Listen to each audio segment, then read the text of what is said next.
এখন আমি এসেছি যশোর জেলার যেটা সেনাবাহিনী যে ক্যান্টনমেন্ট যেটা আর কি। তো ক্যান্টনমেন্ট রেল স্টেশনে দাঁড়িয়ে আছি।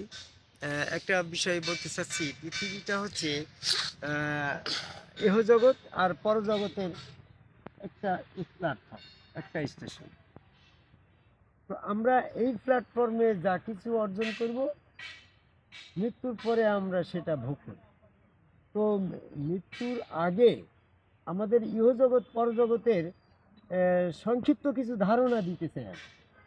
যেমন আমি জাগ্রত অবস্থায় আছি, এটা মনে করো আমার বাস্তবিক জগৎ ইহজগৎ। আর যখন আমি ঘুমন্ত নিদ্রায় চলে যাচ্ছি, তখন কিন্তু আমার পরজগতের একটা থাকে। ইহজগতে আমি দুনিয়াদারিতে জাগ্রত অবস্থায় কী কী করছি আর কী করছি না, কিছুই তখন আর মেমোরিতে থাকছে না। আবার যখন স্বপ্ন জগৎ থেকে জাগ্রত জগতে আসছি, তখনও কিন্তু একই একটা বিষয়। তো ইহজগতে নিদ্রার বিষয়ে দেখা যাচ্ছে যে মানুষের সূরা জুমার 42 নম্বর আয়াতে বলছে, নফস এবং রূহ দুইটা সত্তা মানব দেহের ভিতরে আছে। একটা সত্তা নিদ্রার পরে দেহের বাইরে চলে যায়, আর একটা সত্তা দেহের ভিতরে থাকে নিঃশ্বাসের কাজ ছাড়া। তো এই আয়াতে তাফসীরে আসছে যে নফসটা দেহের বাইরে চলে যায়, রুহটা দেহের ভিতরে থাকে, শ্বাস প্রশ্বাসের কাজ করে। এখন আমি মূলত নফসটাই কিন্তু দুই দেশের যাত্রী। জাগ্রত দেহ অবস্থায়ও নফস থাকছে, মৃত্যুর পরেও নফস থাকছে। দুই দেহের যাত্রীর মধ্যে আমরা জাগ্রত অবস্থায় যেমনটা ভাবে আমরা যে আচরণ করছি, নিদ্রা অবস্থায় কিন্তু সেই আচরণের একটা ভেদ। তুমি একটা ছেলেকে ভালোবাসো, একটা তার সাথে যেমনটা সম্পর্ক, নিদ্রার সময় পরে যায় তেমনটাই সম্পর্ক। তো আমি এখন এই ঘটনা দিয়ে আমি আল্লাহ এবং বান্দার সাথে একটা কমিউনিকেশন কখন হয়, কিভাবে হয়, এইটার আমি একটা বিষয় বলতে চাচ্ছি। বলছি যে আল্লাহ পাকের সাথে সাক্ষাৎ। হে মানব, তুমি কঠোর সাধনা করো, অবশ্যই তোমার রবের সাথে মুলাকাত হবে। তো এই মুলাকাতটা সূরা ইনশিকাকের 6 নম্বর আয়াত। এই মুলাকাতটাকে আমি রিসার্চ করে দেখলাম, যেমন আমি একটা বাস্তব জীবনে আমার অভিজ্ঞতার থেকে বলছি। এমনকি আমার এখানে হয়তো জাগতিকভাবে অনেক কিছুর উন্নয়ন ঘটেছে। 1400 বছর আগে এই পৃথিবীর যে সিচুয়েশন ছিল, আজকে 1400 বছর পরে অনেক উন্নয়ন ঘটেছে নাকি? যেমন মিডিয়ার যুগ, বিভিন্ন যুগ চলছে। কিন্তু মোহাম্মদ সাল্লাল্লাহু আলাইহি ওয়াসাল্লামের পিরিয়ডে, আদম আলাইহিস সালামের পিরিয়ডে, নবীদের পিরিয়ডে যে ব্যবস্থাপনা স্বপ্ন জগতে ছিল, সেই স্বপ্ন জগতের কিন্তু কোনো পরিবর্তন নাই। আমি এখন স্বপ্ন জগৎটাকে যদি বুঝতে চেষ্টা করি, তাহলে আমার স্বপ্ন দিয়ে আমি তৎকালীন সময়ের একজন নবী প্রেমিক, আল্লাহ প্রেমিকের স্বপ্নটা বুঝে নিতে পারি নাকি বাসু? তাহলে আমি দেখা যাচ্ছে যে এখন আমার গুরু হযরত খাজা নিজামুদ্দিন আহমেদ চিশতির এসকে দেওয়া হয়ে তাকে যেখানে পাই সেখানেই সেজদা করি, যেখানে পাই সেখানেই জড়িয়ে ধরি, যেখানে পাই সেখানেই প্রভু বলে তার কাছে সমর্পিত হই।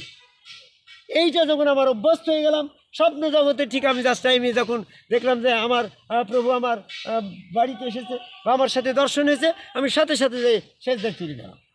বাস্তবিক জীবনের সাথে আমার ওই স্বপ্ন জগতের কিন্তু মিল আছে। যারা ওখানে গিয়ে বাস্তবে গুরু পায়ে সেজদা করতে পারবে না, তখন কিন্তু তারা স্বপ্নেও পারছে না। তো এইভাবে আমি আমার এই বাস্তব স্বপ্ন জগৎ দিয়ে, আমার ব্যক্তিগত প্র্যাকটিক্যাল অভিজ্ঞতা দিয়ে আমি যদি ধরে নিই, নবী মুহাম্মদ সাল্লাল্লাহু আলাইহি ওয়াসাল্লামের সাহাবারা নবীর প্রেমে জীবন দিতে পারে। যেমন দেখা যাচ্ছে খন্দকের যুদ্ধে যখন চারিদিক থেকে তীর এসে নবী মুহাম্মদ সাল্লাল্লাহু আলাইহি ওয়াসাল্লামকে আক্রমণ করলো, তখন সাহাবারা চিন্তা করলো যে আমরা এই নবী মুহাম্মদ সাল্লাল্লাহু আলাইহি ওয়াসাল্লামকে, আমাদের নবীকে যদি বাঁচাতে হয়, তাহলে মানব ঢাল নিজের পিঠে সেই তীরগুলো নিল। তাহলে নিজের জীবনের থেকে তারা মহব্বত করছে বেশি। তাহলে যে মানুষটাকে নিজের জীবনের থেকে মহব্বত করছে, সেই মানুষটাকে পেলে তারা কত খুশি হয়েছে। সেজদা তো সামান্য একটা ব্যাপার নাকি? তখন তারা সমর্পিত হয়েছে সেজদার মাধ্যমে। স্বপ্ন জগতে যখন ওই নবী মুহাম্মদ সাল্লাল্লাহু আলাইহি ওয়াসাল্লামকে দেখেছে, তখন তারা সেজদায় চলে গেছে। তো সেখানে সেজদার ব্যাপারে যে নবী মুহাম্মদ সাল্লাল্লাহু আলাইহি ওয়াসাল্লামের এক সাহাবা বলছে, ইয়া রাসূলুল্লাহ, আপনি আমাকে আমার ঘরে রাত্রি গিয়েছিলেন, আমি তো আপনাকে স্বপ্নে সেজদা দিয়েছি। তো বলছে না না, আমি তোমার ঘরে যাইনি বাবা, আমি তোমার ঘরে যাবো কী করে, আমি তো, তুমি তোমার ছেলে মেয়ে নিয়ে শায়িত আছো, নিদ্রা আছো, আমি সেখানে গেলে একটা লজ্জার ব্যাপার হয়, আমি যাইনি বাবা, তুমি যত কিছুই বলো। বলছে আপনি যদি না জানতে আমি যে সঙ্গে আপনাকে সেজদা দিলাম, তাহলে আমি শয়তানকে সেজদা দিলাম। তো না না না, আমার শয়তান ধরতে পারে না। তখন তো বলছে আমি জানি, আপনি জানি এটাও সত্যি, শয়তান জানি এটাও সত্যি, আপনি তো আর মিথ্যা বলেন না। আবার আমি যে সঙ্গে আপনাকে দেখলাম এটাও তো সত্য, তাহলে আমি কাকে দেখলাম? তখন নবী মুহাম্মদ সাল্লাল্লাহু আলাইহি ওয়াসাল্লাম তো তার সত্য প্রকাশ করার জন্য একটা দায়িত্ববোধ এসে গেল না। তিনি যদি সেখানে সত্য প্রকাশ না করে তাও কিন্তু সমস্যা। এই জন্য তখন তিনি বললেন মান রানি ফাকাত রাইল হাক ফিমান, আমি যে স্বপ্নে আমাকে দেখলো সে সঙ্গে আল্লাহকে দেখলো, কারণ আমার চেহারা শয়তান ধারণ করতে পারে না। এই যে ঘটনা, তাহলে বাস্তবে যারা রসুল প্রেমিক হচ্ছে তারা স্বপ্ন জগতে আল্লাহ পাচ্ছে। এই জন্য সূরা ইনশিকাকে 6 নম্বর আয়াতে বলল তুমি কঠোর সাধনা করো। কঠোর সাধনা কি? কঠোর প্রেম করো, কঠোর ইবাদত করো। এই যে সূরা হিজরের 99 নম্বর আয়াতে বলছে না, তুমি ততক্ষণ পর্যন্ত ইবাদত বন্দেগী করো যতক্ষণ পর্যন্ত নিশ্চিত বিশ্বাসী না হও। নিশ্চিত বিশ্বাসী হওয়া পর্যন্ত, আমানত থেকে নিশ্চিত বিশ্বাসী পর্যন্ত তোমাকে গুরু দাসত্ব করতে হবে, ওরই তোমার ইবাদত। আবু বকর ওমর ওসমান রসুল মুহাম্মদ সাল্লাল্লাহু আলাইহি ওয়াসাল্লামের সাথে সমস্ত দাসত্ব করে সে একই স্তরে পৌঁছে, যখন সে একই স্তরে পৌঁছলো তখন সে সেজদায় চলে গেল। সেজদায় যাওয়ার পরে স্বপ্নে তার ওই রসুল সুরতে আল্লাহ পাকের মুলাকাত ঘটলো। এই জন্য সূরা ইনশিকাকে 6 নম্বর আয়াতে বলছে তুমি কঠোর সাধনা করো, রবের মুলাকাত পাবে। তাহলে যার যার গুরু তার তার রসুল। এই যে আমাদের স্বপ্ন দিয়ে আমরা যখন গুরুকে যেভাবে স্বপ্নে গুরু স্রোতে রসুল স্রোতে আল্লাহ দর্শন করছি, নবী সাহাবারা ওই রকমভাবেই স্বপ্নে তাদের রসুল স্রোতে আল্লাহ দর্শন করছে। মুসা নবী, ঈসা নবী, আদম নবী, সমস্ত নবীর উম্মতগণ তাদের রসুল স্রোতে স্বপ্নের মাধ্যমে আল্লাহ দর্শন করছে। এটি হচ্ছে এই জগতে আল্লাহ পাকের সাথে মুলাকাতের উপায়। এই জন্য আমরা গুরুপ্রেমিক হব আল্লাহর ওসিলায়। আল্লাহ হচ্ছে, আল্লাহর মিডিয়া হচ্ছে রসুল। এই জন্য সূরা মাইদার 35 নম্বর আয়াতে বলি ইয়া আইয়ুহাল্লাযীনা আমানুত্তাকুল্লাহ ওয়াবতাগু ইলাইহিল ওয়াসিলা। হে মুমিন, তোমরা আল্লাহ পাকের নৈকট্যের জন্য একটা উপকরণ, একটা ওসিলা সাব্যস্ত করো। তো এই ওসিলা হচ্ছে রসুল। এই রসুলের মাধ্যম দিয়ে যারা আল্লাহর প্রেমিক হবে তারা ইহজগতের স্বপ্নের মাধ্যমেই আল্লাহ দর্শন হবে।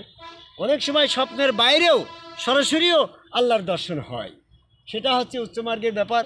সে বিষয়গুলো নিয়ে সাধারণ ভক্তের ভিতরে আমি বলতে চাচ্ছি না। এটা যার যার গুরু সঙ্গের মাধ্যমে কখন কোন ঘটনা ঘটে এটা তার নিজস্ব অনুভূতির ভিতর দিয়ে প্রভু দর্শন। তাই যা আদম কাবায় সেজদাকারী একজন সম্মুগুরু রসুলের কাছে বায়াত গ্রহণের মাধ্যমে আদম সেজদা করলে তখন মস্তিষ্ক থেকে শয়তান চলে যায়, তখন সে ডাইরেক্ট আল্লাহ পাকের প্রেমিক হয়ে যায়। আল্লাহ পাকের প্রেমিকের স্তরে গিয়ে গুরু শিষ্যের ভিতরে কোন খেলা চলে সেটা সেই গুরু শিষ্য তারাই মাত্র জানে। এটা সে যার যার ভেদ তার তার। এই পর্যায়ে আমি পৃথিবীর সকল মানুষকে এই গুরু প্রেমে উদ্বুদ্ধ হয়ে গুরু প্রেমে গুরুরূপে আল্লাহ দর্শনের প্রতি আহ্বান আশা প্রত্যাশা করে এই যশোর জেলা যশোর ক্যান্টন সেনানিবাস যশোর ক্যান্টনমেন্টের এই রেল স্টেশনের চত্বরে দাঁড়িয়ে পৃথিবীর সকল মানুষকে গুরুরূপে আল্লাহর প্রেমিক হওয়ার আহ্বান করে আমার কথা শেষ করি। জয় গুরু।